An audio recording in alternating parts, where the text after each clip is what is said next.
Still rocking after all these years. This is the story of my rock and roll butler.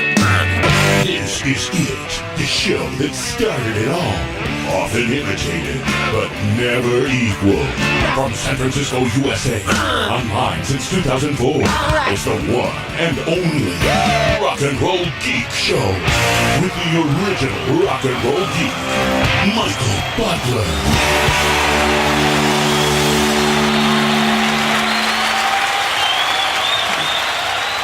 Welcome to the Rock and Roll Geek Show. My name's Michael Butler. Thanks a lot for joining me. I really appreciate it. Today is Monday, January 29th, 2018, and it is 7:52 p.m. when I'm recording this intro. It's an intro because I just finished an interview with a guy named Jon Brewer. My friend Tim Binder does promotion for some films, and he's the guy who lined up the Derek St. Holmes interview for me. And he said to me, "Hey, there's this guy named Jon Brewer. He made a documentary about Mick Ronson called Beside Bowie. Would you like to have him on the show?" And I thought, well, I don't know anything about Jon Brewer, but I'm a huge Mick Ronson fan, and I could probably talk David Bowie with this guy. So I said, okay, why not? So anyway, my friend Tim Binder lined up this interview with Jon Brewer, and he sent me a link to this movie called Beside Bowie, which is a documentary on Mick Ronson.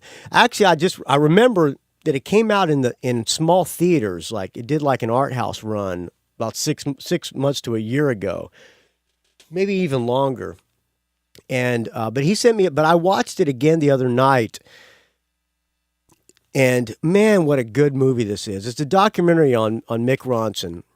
Music and everything in it. And, a lot of these documentaries, I think I saw another documentary on Mick Ronson that had no music in it because it's difficult to get the rights to some of these movies, to the music in some of these movies. And to me, that kind of it makes the documentary kind of difficult to watch when you don't have any music in it.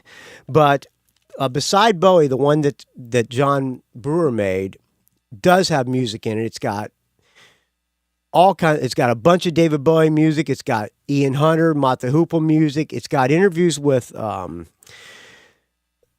whole bunch of people. It's got interviews with Lou Reed, the singer for Def Leppard, which why can't I think of his name right now? But you know who I'm talking about. Joe Elliott, interviews with Joe Elliott, Ian Hunter.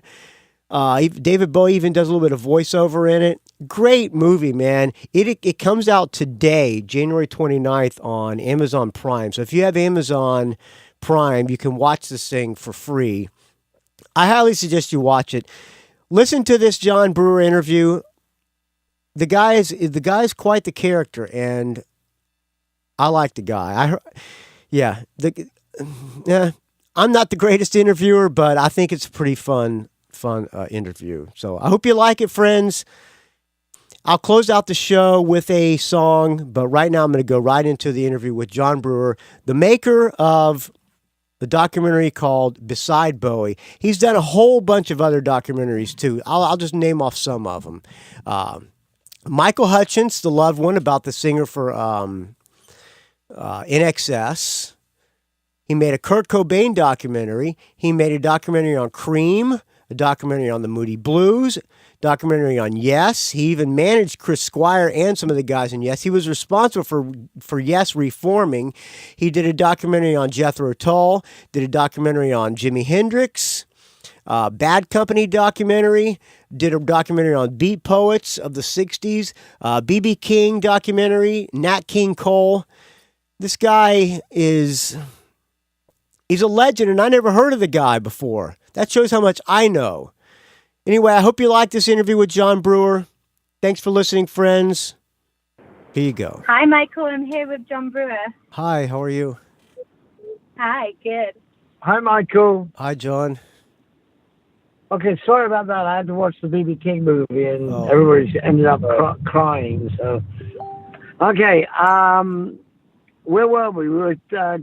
This is the other interview. Oh, it's another interview. Sorry. Were you in the middle of another interview? We were in the middle of another interview, and I had to stop it because of the B.B. King family walked in. Huh. So, yeah, that happens. Or somebody was interviewing you. B.B. King's family walks in. You hung up on this guy and then called me? No, I don't know. I'm just basically getting so confused. I've just been doing interviews all day. It's just a couple of hours ago. We've been watching the film. Okay, where are you right now? I'm Santa Monica. Oh, okay. You're not in the UK then. That's good because I was wondering why a man of your stature would be up at 3 a.m. in the UK.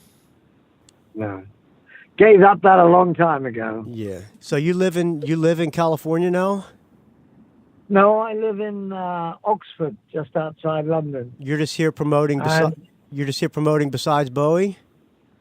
No, I'm here filming the new Chuck Berry documentary and film. Oh, you're doing a documentary on Chuck Berry. That's going to be interesting to watch. Yeah, it's great. And I'm doing the biopic. Huh. Did you hear Chuck Berry's last album? Yes, I did. It's really good, isn't it? Well, to me, I thought it was, yeah, it's good, but it's just that it took so long. And when albums take a long time, what happens is they drift into different directions. And I think Chuck Berry should have made an album that was kicking shit red hot. And it would have been, coming out of the box that year. And that's how, because his music, I can't sit down when his music comes on. Maybelline and Nadine and all Johnny B. Good and, all of that. And that's what it needed. It needed some more of that, really. Yeah, there's a few songs on that album that really put a smile on my face. Oh, really? So when you're doing, I know we're going to talk about Beside Bowie, which I saw. Actually, I think I saw it in the theater too. But I'm interested in the Chuck Berry documentary now. Are you interviewing for the documentary? Who am I? Well, be careful what you do now. Who are you interviewing for the Chuck Berry movie? Well, what we're doing, we came out here we've done the family. So we've got Chuck Berry's wife, Toddy Mena. She did the first interview she's ever done in her life. Well, everybody's been after her for years, and Chuck agreed in Hell Rock and Roll for her to be interviewed, and then in the middle of not the middle, at the beginning of the interview, decided it was a bad idea. So, everybody's wanted to have. Then I've interviewed all the family now. Then I came and the lawyers that represented him in the various problem years and problem issues. And then I came out here to do what we call the cutaways, which is reenactment. And we're doing it like Baby Driver, with the music synced into right soundtrack. Yeah. And so I recreated that. We're also doing we have a lot of black and white footage that we're doing like Sin City. So what we do is to spot color it. Right. And have that effect, which really looks great with the music. So I was out in the middle of the, what desert was it? The Harvey Desert for 4 days shooting all these incredible cutaways. And with red Cadillacs and cars and stuff. So now I'm going down and I'm going to get certain interviews, not that many talking heads, but talking heads from different eras. Like I want some from the 50s, some from the 60s, 70s, 80s, 90s, 2000 to come in, bands that basically were totally affected. And we wouldn't have the Stones without Chuck Berry, we wouldn't have the Beatles without Chuck Berry, and so on and so on and so on. It was very interesting. I did an interview with a member of the Sex Pistols, and they told me that, it was Jonesy, and I spoke to him, and he went, do you know all our stuff was based on Chuck Berry? And I went, what? All of it? He said, no, the original Sex Pistols based their set around Chuck Berry because that was the artist that had influenced the most. Yeah. And that's really interesting because then that was in what was it, 70s. Now Bruce Vig is going to come forward and do from Garbage. He wants to do it. So we've got the 80s. And we're supplemented with a couple of interviews. The Stones will do it. The Beatles will do it. Springsteen hopefully will do it. And so on, And we'll just build a really tight little ship of interviews. And the 50s is more difficult but Johnny Rivers came forward. And Johnny knew him really well and performed with him many times. So, he did the most amazing interview the other day. So everything's coming together with that. How far into this documentary are you done? We did pre-production. We started production about 5 weeks ago. So production will go on for 2 more months, and then we will edit. You make how many? June. So do they call you to do the documentary, or do you get the idea? Hey, I want to make a Chuck Berry documentary, and you just go with it, or does somebody contact you to make the documentary? Because I know you make a lot of these things. Well, I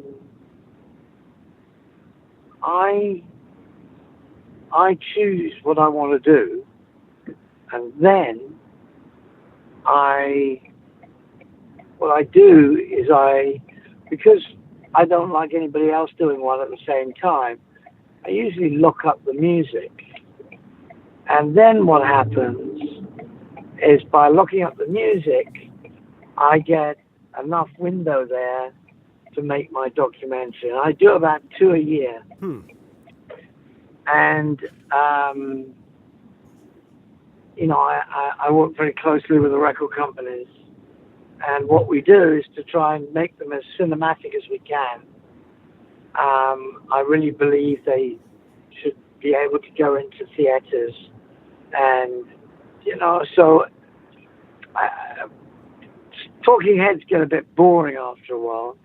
So I have to illuminate the film all the time. That's what I do. Yeah, sometimes it's hard to get the music rights. That's what was good about the Mick Ronson documentary, because there was music throughout it. And when I saw it in the movie theater probably about maybe 6 or 8 months ago, it was playing in little small theaters. Yeah. And I was Did you? Oh, it was great. I loved it. I actually, a lot of people probably cried, but I cried at the end of it when his sister was talking. But I was worried that there was not going to, because there's some of these documentaries come out and they don't have any music in them, and that kind of ruins the.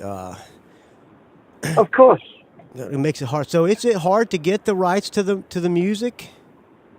Yeah, it's very hard, and it's very expensive. Yeah. So the fact is that because of my involvement with the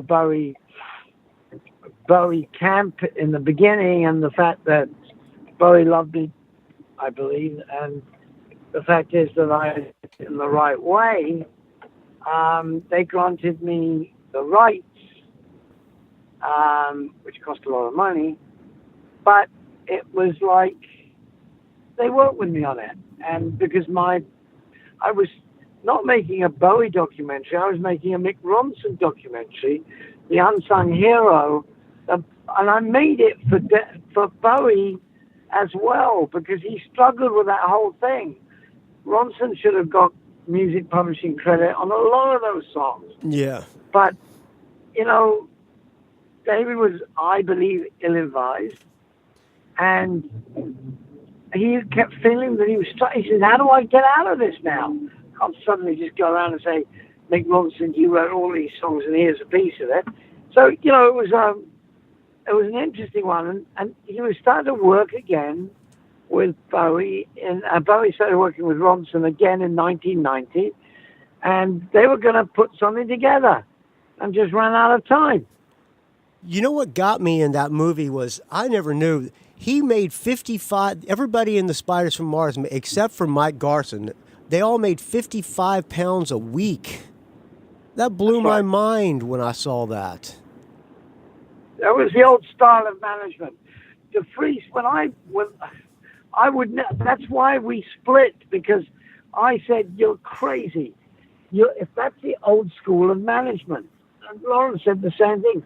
don't go and basically give them a set wage and then control them by, you want a house, I'll buy your house, don't worry. You want a new car, we'll buy you a new car. What do you want to do now? Oh, we'll go on holiday, fine, just don't worry about it. Just tell us how much and we'll deal with it. Okay, so they were paying his expenses and stuff, but he was getting £55 a week, but they were still getting houses and stuff like that. Well, Ronson had a flat in Knightsbridge, which isn't cheap. It lives in Rolls Royce. Funny, but the fact is that, I'm sure when you go to work, you expect to get a wage. At the end of the day, you feel, well, that was great. I actually achieved something. Yeah. And you get paid for it. Well, think about him. He went on stage and achieved something or recorded things. But the truth of the matter is, at the end of the day, yeah, he got everything to eat. But when he decided he didn't want to do anything, he ran out of money. You think that's why? You think that's why DeFreeze got him that solo deal, because just to make him feel better because he wasn't getting paid with Bowie? DeFreeze was out of Bowie. Bowie didn't want to know DeFreeze after a year and a half. Huh. But he had a contract. So after 10 years, he'd be free. So he legitimately contract. I know the contract. The problem was Bowie didn't want to know. DeFreeze didn't know anything about blown in his body, right? But all at the end of the day was, RCA at that time had to honor. It's a production deal. And so he had a piece of the albums. And what happened was that he tried to do a Colonel Parker on David. And David just, he wanted creative people around him. So, he tried doing it with David. And David said, I'm not having any of that. I want my money. And it's the old school way of working. Give the artist anything he wants. Nice cars, nice playthings, everything else you want. Give them $1,000 a month. And anything else, they have to come to you. So you eventually have control, don't you? Well, I'm surprised that when Mick Ronson went to, I'm assuming Mick went to Bowie and said, "Hey man, I'm only making £55 a week." I'm surprised Bowie didn't go to bat for him and get him some money. Well, he did. When it came out that the boys, Ronson got a little bit more, but when it came out, it was a shock to everybody, and Bowie thought it was mutiny. Yeah. And he just took Ronson and said, "Oh, Tony's going to make you a star. He's going to make you another me." Yeah, see, they did that. That's what they did. They got him the solo deal to make him feel better. Yeah. Yeah. Well, hold on a second. We're just going to get out of the car. I can walk in with you. Okay. Hold on 1 sec. 1 second. Okay. Live radio.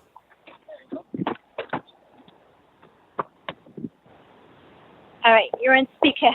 Okay. Okay, let me go sit down for a second. I'll be with you. Hold on 1 second. I like Jon Brewer. He's a cool guy.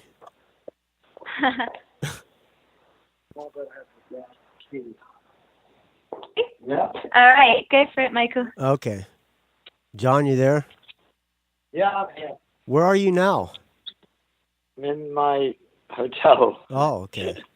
So you're driving back from you're driving back from the desert from doing the Chuck Berry film? New B.B. King film. I made B.B. King Life of Riley, and when he said something to me before he died, said, "Will I shoot the funeral?" And I thought it was a very strange request, and I said, "Yes, I would." B and I had a very close relationship, so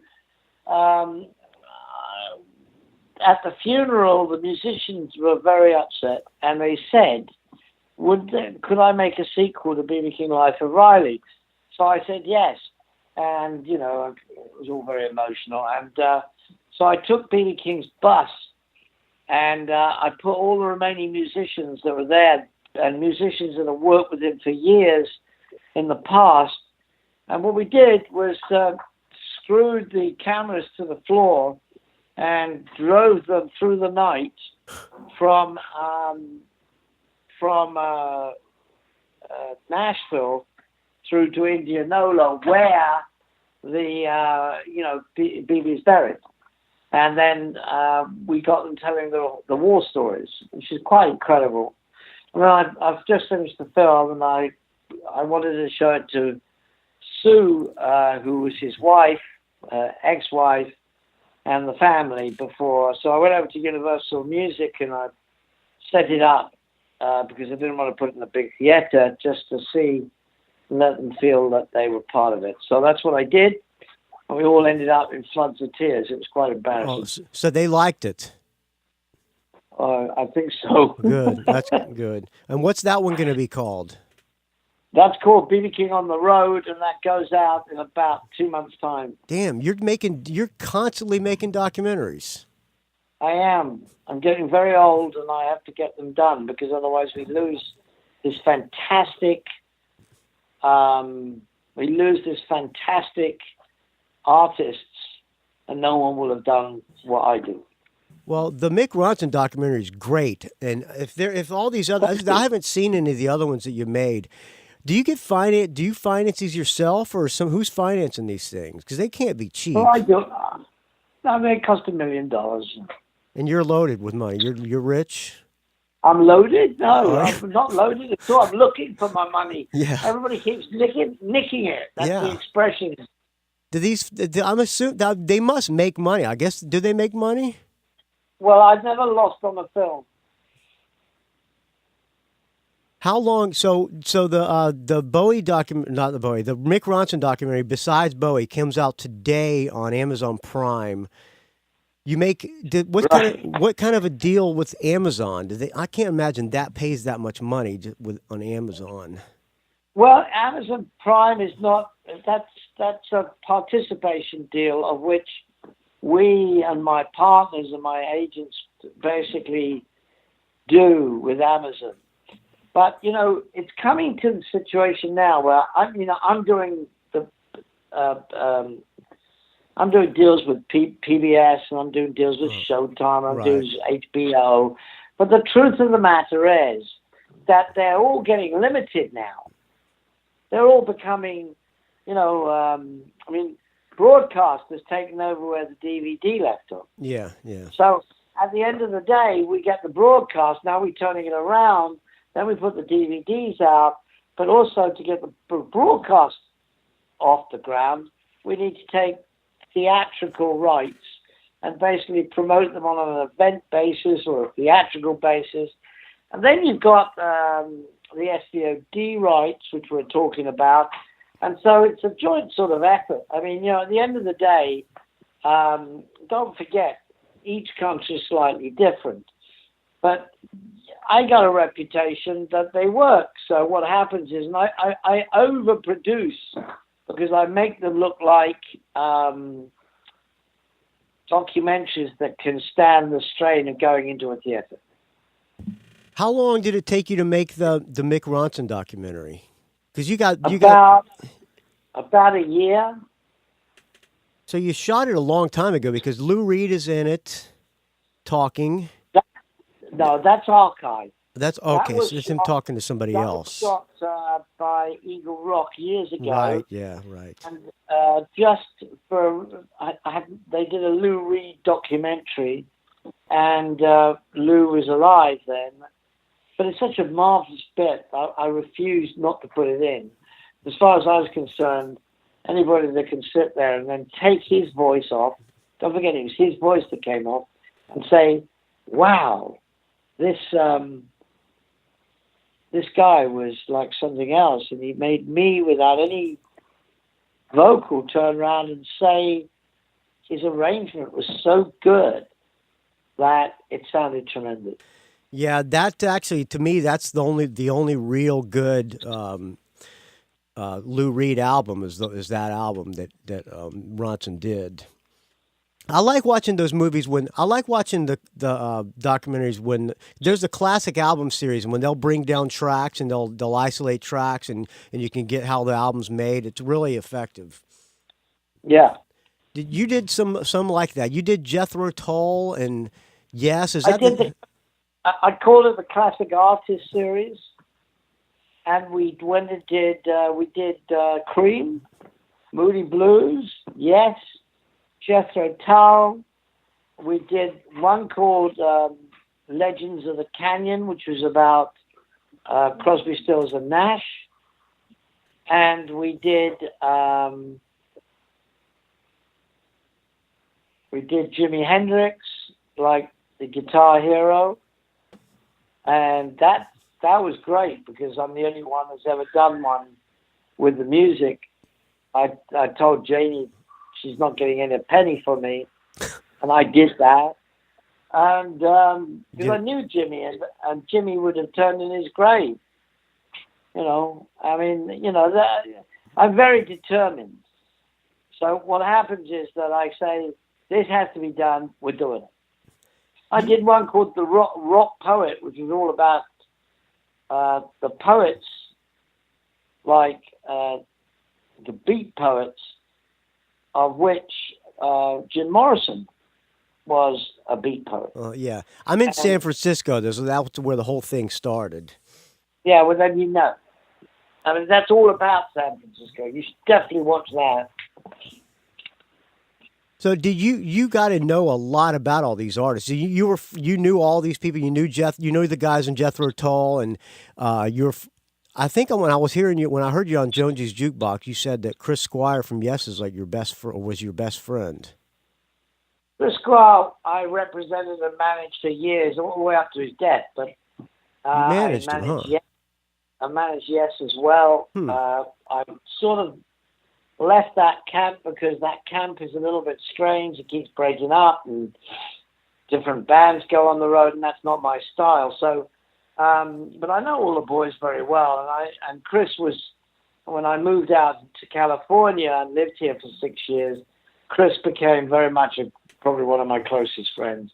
And I was absolutely destroyed. And he phoned me. I phoned him, and he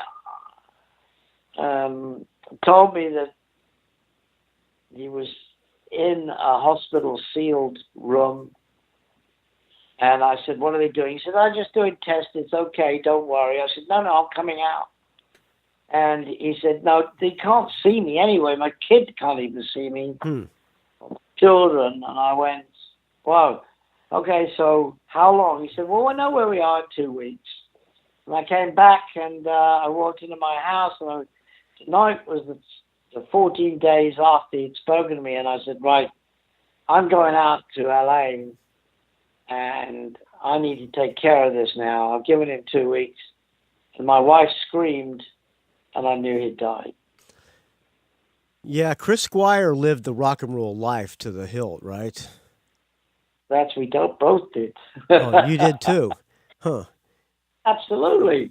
I mean, this is my 15th year in rock and roll. You managed two guys from the Stones. You managed Mick Taylor. Yes, managed Mick Taylor. And the first thing he said to me when we sat down to have our first meeting at lunch, and he said, by the way, John, I did leave the Stones. And I thought he was absolutely joking. And he said, no, I've left the Stones. I said, well, that's not a good career move. No. And he said, I said, anyway, let's get down to business. And he said, no, I have actually left the Stones. I said, what have you done? He said, I told Mick 2 days ago. And I went absolutely mad and wild. So did you still continue to manage him? Of course. I wouldn't do that. And I managed him, and I did his big record deal with CBS, and then he's not a front man. Yeah. And you can't make a front man, just like I would never try and make Ronson a front man. Exactly, right, exactly.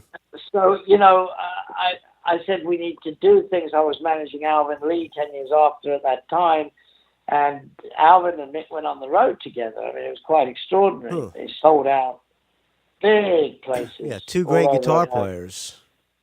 That's right, and two very different guitar players, but both were blues guitar players. Yeah. But yeah, sure, I managed Mick, and I don't think I made a very good job about it or with it, but it's very difficult to take someone so shy as Mick and explain to him how it's done. Bill Wyman, I represented a band called Tucky Buzzard that he created, and that was much earlier, and they had a hit record over here, big hit album. It was in the early days, and it was around the Mark Bolan time, the Bowie time, and so the Rhinestones on Velvet, Granny Takes a Trip time. So that was a side band he had going at the same time as the Stones. No, he never played with them. Oh, he did play with them, but he never played as a member. He funded them, financed them, and I took care of some other work for Bill. And because Bill was always very different from the other members of the band. Him and Charlie were completely different. It was Keith and Mick. That's why Mick Taylor left. And they weren't letting anybody into the songwriting. And eventually, Bill Wyman had a song called Je suis a rockstar, and that was because he moved to the south of France and started trying to speak French. And at the end of the day, he sort of got the feeling he wanted to write songs. I mean, then what happened was that Mick and Keith wouldn't let anybody in. Yeah, they wanted all the money. The Glimmer Twins took over. They produced and they wrote. And Bill, I think, got slightly fed up with it and said, well, get on with it. I'm leaving. And he did a few tours. And then he met this beautiful woman, had a family, and said, look, I've been doing this for years. I've got it up millions. Why don't I just stop? Well, I could have told him why he shouldn't have stopped, but financially, maybe he didn't want to go through all that shit again. There are a lot of people that don't want too much money. I mean, he's got millions and millions and millions and millions, but, to keep getting hundreds of millions is a different matter. Yeah, Bill Wyman, one of the great unsung bass players. That guy's way, way underrated on bass. That's right. As was Mick Ronson. That guy, Mick Ronson, probably the first real guitar hero, and not many people consider him a real guitar hero, but that guy was a monster. He was. You ever hear? There's a lot of Mick Ronson stuff that he produced that I like. I saw Ronson with Ian Hunter probably like 1989 in San Francisco. It was Hunter Ronson, but he produced this. Ian Hunter and Mick Ronson produced this album by one of my favorite albums called. Well, it's by a woman named Ellen Foley. You ever hear that album? Of course I have. That's a great album. Yeah. And he played guitar. He played guitar on that album. He did string. He did pretty much everything on that album. Yeah. And there were others too. I mean, John Mellencamp. Nobody really knew that was Mick Ronson. Yeah, that's right. Which album did he do? Did he do Scarecrow? No, he did. Was it something Diane? Wasn't it? Yeah, Jack and Diane. Yeah, I don't know. I think that might be Scarecrow. I don't know what. I can't remember the name of the album. Yeah, nobody knows that Mick Ronson had anything to do with that. Well, Jack and Diane, that song had been around for a long time with Mellencamp and he just took it, arranged it, and out it came, and it's a #1 record. Yeah, it was great. He played a solo on the last thing. What I heard was the last thing that Mick Ronson ever played on was a band called the Wild Hearts. You ever hear that song? Yes, I did. My Baby's a Head Fuck. Yes. Yeah, great tune, great playing too. I've always heard such great things about Mick Ronson. Such a loss. Yeah, dreadful loss, and they just ran out of time. The greatest thing, that's why I included it in the film. I included it in the film for one reason, and the one reason was that I had to show that Freddie Mercury concert. Yeah, it was great. That was great. Because that's when Bowie and Ronson joined hands again on stage. And he played Heroes, which should have been have played and recorded Heroes. It was a song that he should have played. He plays. And go ahead. well, he should have originally recorded that.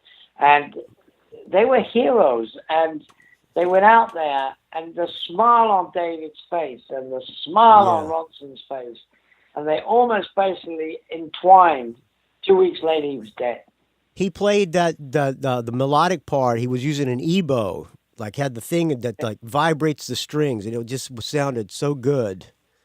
Right. And you even the guys in Queen had smiles on their faces when he was playing. Yeah, that's right, and that's why Taylor actually put all that concert together.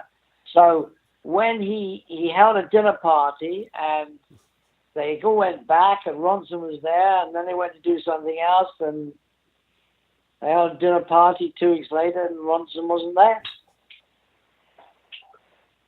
He died too soon. Yeah. Was the Ronson documentary the last documentary you've done that has been released, or how many more have you done since you shot that one? That have. Well, I've only done one, which is the BB King, which hasn't got out yet, and then we're going to go with. I suppose there's two more in the line, which I can't let out, but we're getting there. I heard you're doing it. Yeah, go ahead. Sorry. The Chuck Berry documentary comes out next. So after BB King. I heard you're working on a Guns N' Roses documentary. Is that true? I did that. Oh, you finished? You made a Guns N' Roses documentary. Is that done?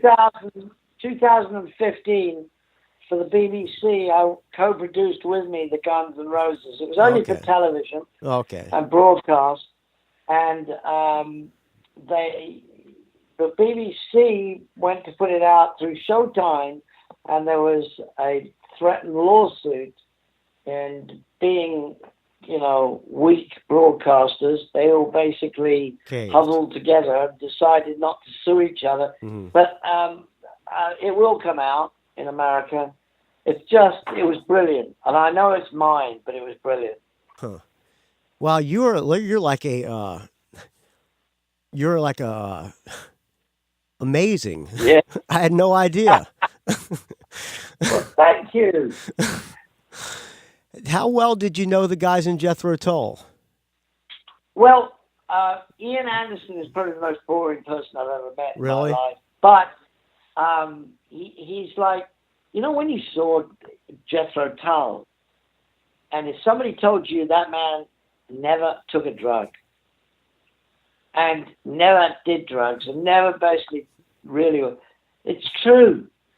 But when he cut all his hair off, or it all fell out, he just never stopped talking. Oh, really? And so at the end of the day, and then he changed every member of his band, I don't know how many hundreds of times. He's had more musicians in the band than Yes. Yeah,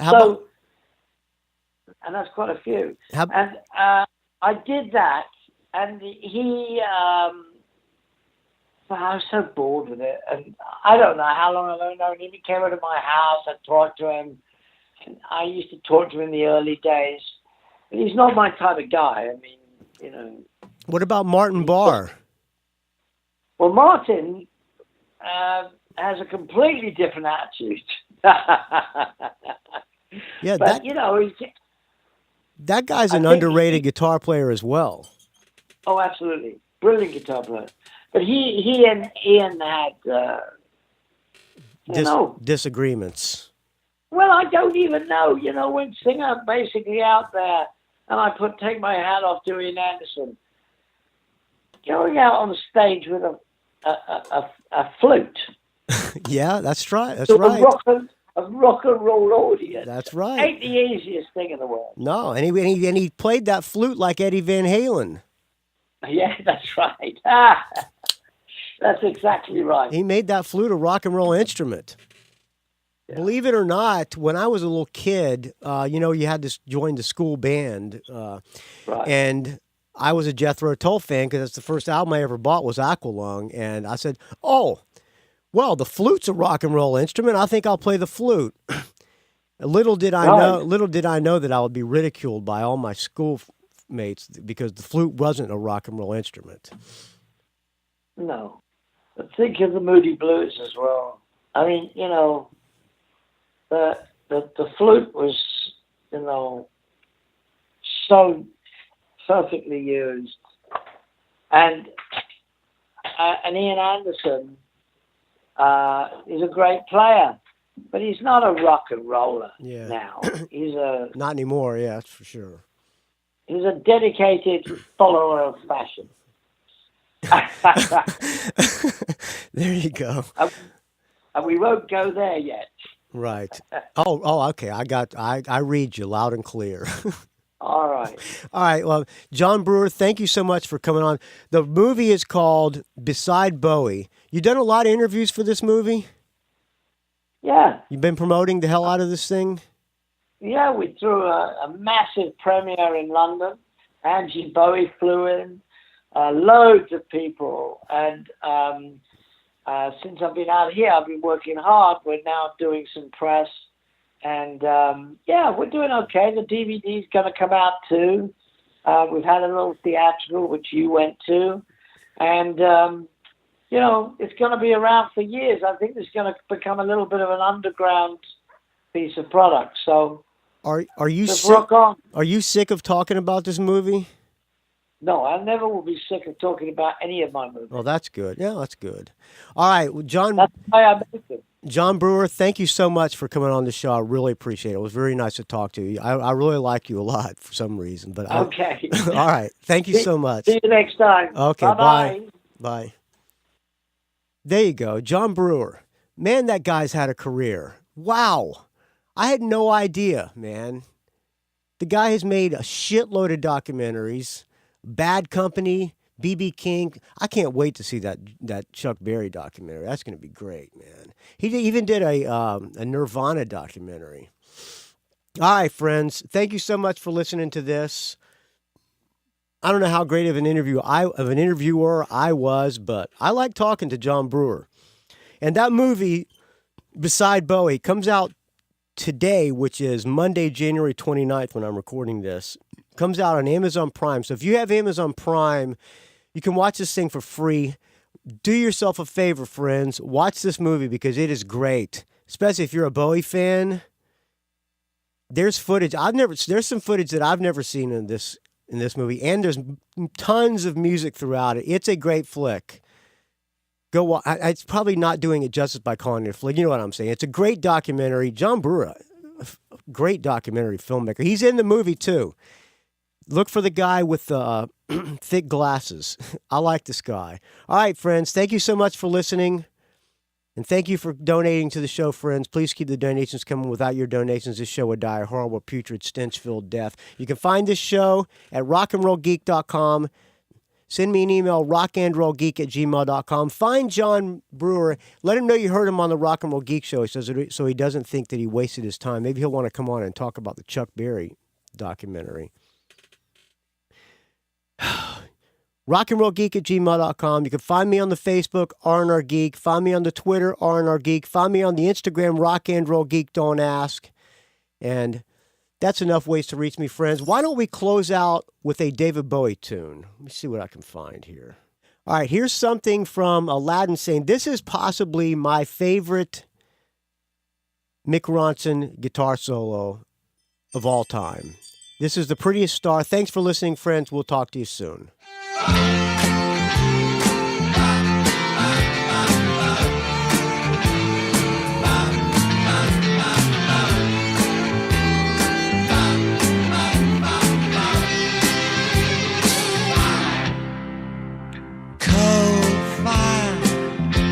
Got everything but cold fire.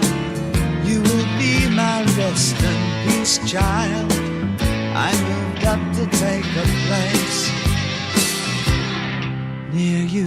So tired, it's the sky that makes you feel tried.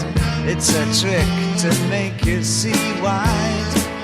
It can all but break your heart. Pieces staying back in your memory are the movies in the past. How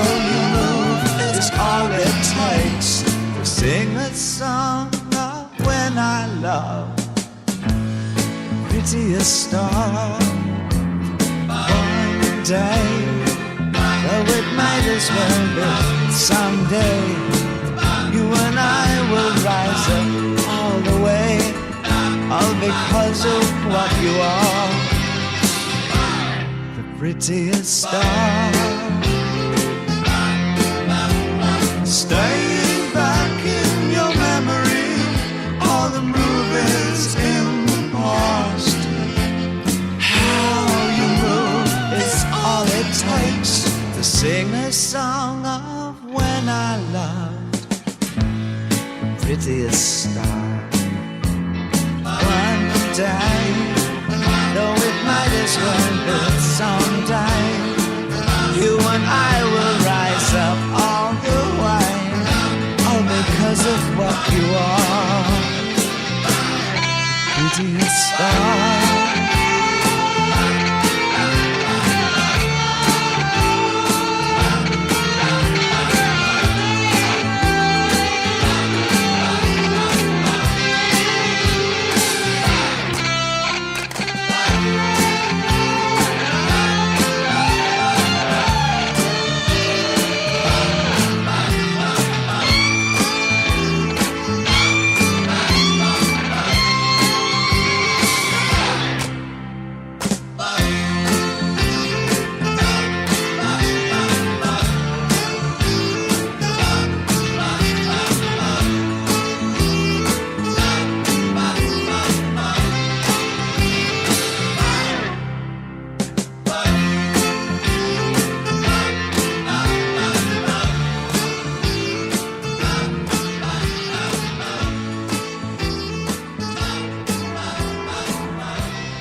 It's a rock and roll geek train wreck.